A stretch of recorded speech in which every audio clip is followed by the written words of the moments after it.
मैं जगमोहन डांगे, आप देख रहे हैं पहाड़ों की आवाज़।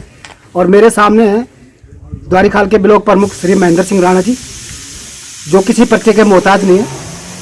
और आज अपने जो पुराने ब्लॉक है कलजी खाल यहाँ आए अपने समर्थकों और कार्यकर्ताओं से बातचीत करने के लिए, क्योंकि जैसे आपको पता है कि चुनाव, विधानसभा का चुनाव हो रहे हैं और ये जो पौड़ी विधानसभा है उसमें भी राणा जी का बहुत प्रभाव है, क्योंकि लगातार कलजी खाल के 2 बार ब्लॉक प्रमुख रहे हैं और वर्तमान में उनकी धर्मपत्नी भी यहाँ पर ब्लॉक प्रमुख है। और द्वारीखाल में स्वयं कांग्रेस के मजबूत कैंडिडेट थे, दावेदार थे, अंतिम समय तक उनका नाम चल रहा था पैनल में। और जो LIU है और इसके अलावा जो मीडिया के नेशनल लेवल की मीडिया है, उन्होंने भी उनके जो बैकग्राउंड है वो पूरा जानकारी ली, यहाँ तक कि उनका जो बायोडाटा गाँव का अंतिम समय तक जानकारी ली जाए। तो इससे ही लगाया जा रहा था कयास कि कहीं ना कहीं राणा जी भी है कि टिकट लगभग तय है। और उनके जो कार्यकर्ता थे वो बड़े उत्साहित थे कि राणा जी इस बार विधानसभा पहुँचेंगे। और राणा जी का जो है अब अंतिम समय में जो है थोड़ा निराश होना पड़ा, टिकट शैलेंद्र रावत जी के मिल गई है और कार्यकर्ता थोड़ा मनोबल उनका डाउन हुआ।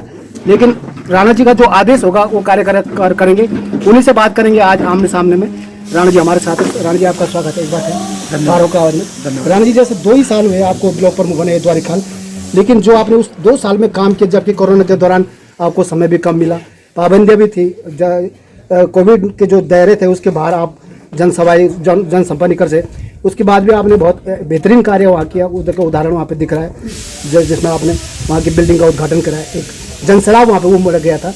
और हमने कई महिलाओं से बात भी की, तो महिलाओं ने हमसे कहा कि हमें तो ऐसे पहली बार मौका मिला कि एक महिलाओं को आगे मंच दिया गया। उसके बाद ये कयास लगाए जा रहे थे कि इस बार आप विधानसभा पहुँचेंगे और अंतिम समय तक आपका ना, हमें भी दिल्ली से कई नेशनल मीडिया का फोन आया कि राणा जी का जो बैकग्राउंड है, कौन से गांव है, पिताजी का नाम क्या, तो इससे लग रहा था कि लगभग आपकी टिकट तय है। आखिर में कहाँ रहेगी कमी? देखिए साहब, कैंडिडेट मैं और शैलेंद्र रावत जी मजबूती से हम लोग थे और शैलेंद्र रावत जी पिछली बार भी वहाँ विधानसभा चुनाव लड़े थे। और पार्टी हाईकमान ने ये देखा कि शैलेंद्र रावत जी यहाँ पे लड़े हुए हैं और सीनियर भी हैं, उन पे आखिरी समय था और मैं यूथ भी था, और पार्टी ने कहा कि इस बार आप थोड़ा सा रुक जाइए। और इस तरह की हमारे पे थोड़ी मजबूरियाँ हैं, कुछ और विधानसभाओं का इंटरफेरेंस भी था, तो बातें हुई और हाईकमान ने मुझे बुलाया और समझाया कि आप इस तरह से, मुझे भी बड़ा दुख था कि मैंने पे थोड़ी मजबूरियाँ हैं, कुछ और विधानसभाओं का इंटरफेरेंस भी था, तो बातें हुई और हाईकमान ने मुझे बुलाया और समझाया कि आप इस तरह से, मुझे भी बड़ा दुख था कि मैंने मजबूती से मेहनत करी उस क्षेत्र में जहाँ तक लोगों ने, आप 65 साल उस ब्लॉक को बने हुए थे द्वारीखाल। शिक्षा क्षेत्र में आपने बेहतरीन काम किया। मैंने शिक्षा में आप 1500 गरीब बच्चे, जरूरतमंद बच्चों को गोद लिया। ब्लॉक के आपने आज उस ब्लॉक को 65 सालों में कभी वहाँ रोड नहीं थी, ब्लॉक बिल्डिंग नहीं थी, तो वो सारी चीज़ें मैंने बनवाई। और आज वहाँ जो 65 सालों में लोगों ने, मेरी माताओं बहनों ने बदलाव देखा और लगा उनको कि हाँ, कोई तो है कि जो हमारे सोच रखता है, हमारे बारे में सोचता है। और मेरी माताओं बहनों सब ने मुझे कहा था कि नहीं, आप लड़िए, और मेरे से उन्होंने कहा कि आप निर्दलीय भी लड़िए। लेकिन पार्टी के और मेरे जितने भी सब लोगों ने मिलके मेरे को ये लगा कि मुझे इस बार शैलेंद्र भाई को मजबूती से उनका सपोर्ट करना चाहिए, पार्टी के साथ रहना चाहिए, क्योंकि जो 20 सालों से यमकेश्वर विधानसभा में विकास नहीं हो पाया है भाजपा शासन में, आज हमें विकास के लिए वहाँ हर लोग तरस रहे हैं। तो मैंने सोचा कि क्यों हम इस बार न करके हम लोग पार्टी के सब लोग एक होके, क्योंकि हर बार हमारी पार्टी में ये होता था कि 2 कैंडिडेट लड़ जाते थे और उससे बीजेपी को बेनिफिट हो जाता था। तो मैंने वो सोच रख के और शैलेंद्र रावत जी को इस बार हमने यमकेश्वर विधानसभा से विधायक बनाना है और उस क्षेत्र में हमें विकास करना है। और मेरा समर्थन उस क्षेत्र के विकास के लिए, मेरी माताएं बहनें उन बच्चों के लिए है कि जो स्कूलों की हालत है, जो रोडों की हालत है, बड़ी जर्जर है। तो हम लोग मिल के एक नया यमकेश्वर, हमारे लिए हमें मानेंगे कि 21 साल पहले उत्तराखंड बन गया था, लेकिन हम तभी मानेंगे अब हमारा जब विधायक वहाँ से यमकेश्वर से होंगे शैलेंद्र रावत जी, और तब हम मानेंगे कि वहाँ विकास होगा, तब हमें लगेगा कि हमारा उत्तराखंड अब हमारा बना है। तो आपके जो पूरे समर्थक कार्यकर्ता पूरी टीम झोंक लग गई है? जी, मेरे जितने भी लोग थे सबने मेरे से पूछा कि हमें क्या करना है। हमने उनसे कह दिया है कि हमें पार्टी के लिए काम करना है, हम पार्टी के साथ रहेंगे और मजबूती से इस बार हम पार्टी के लिए काम करेंगे। शैलेंद्र रावत जी को यमकेश्वर विधानसभा से विधायक बनाएंगे। राणा जी, आप द्वारिखाल के ब्लॉक प्रमुख हैं, 2 बार आप कल्जीखाल के ब्लॉक प्रमुख रहे हैं। आपका जो है पौड़ी विधानसभा में भी बहुत दबदबा है, असर है। इसके अलावा आपकी दुगड्डा और कोटद्वार वाली विधानसभा में भी असर है। तो वैसे भी आप आज की डेट में आपको हायर ब्रांड नेता जो है मान लिया गया है कांग्रेस में।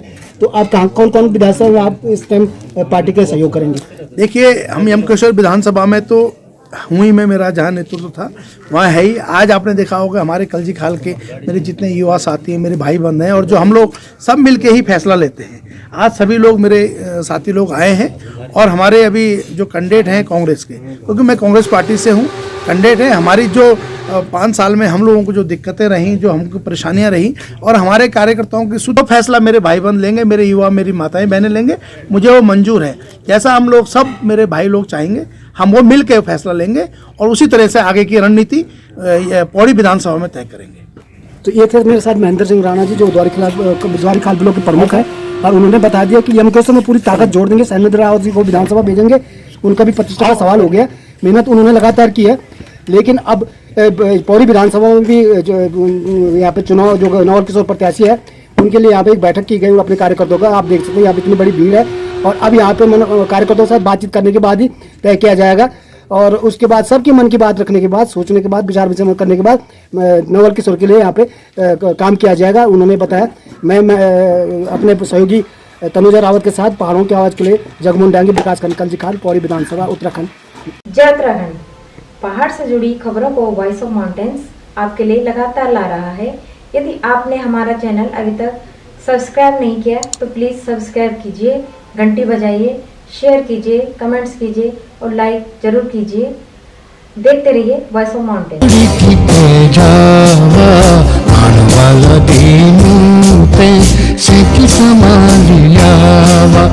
ए जावा